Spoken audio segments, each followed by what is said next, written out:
আজকে খুব মজার একটা শরবত বানিয়েছি, খেতে খুবই মজা। হ্যালো ভিউয়ার্স, আসসালামু আলাইকুম। এই যে দেখেন, এখানে আমি বাঙ্গিকে কিউব করে নিয়েছি শরবত বানানোর জন্য। এগুলোকে এখন ব্লেন্ডারে দিয়ে দিব।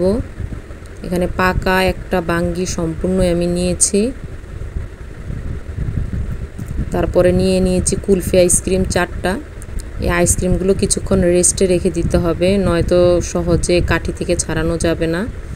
এর জন্য আমি কিছুক্ষণ এগুলোকে রেস্টে রেখে প্যাকেটটা সরিয়ে একটু হালকা গুঁড়ো করে নেব, যাতে ব্লেন্ডার করতে সুবিধা হয়। আর এই কুলফি আইসক্রিমটা দিলে এই শরবতটা খুবই মজার হবে।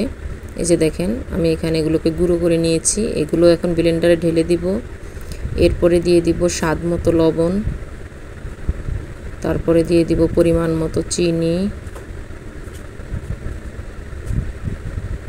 তো এই তো দেখেন, এখানে আমি নিয়েছি ভ্যানিলা ফ্লেভারের আইসক্রিম। আইসক্রিমটা যতটুকু ছিল সম্পূর্ণটুকুই দিয়ে দিব। এখন আমি ব্লেন্ড করে নিব। এই তো দেখেন, হয়ে গেছে খুবই মজাদার একটা সুস্বাদু বাঙ্গির শরবত।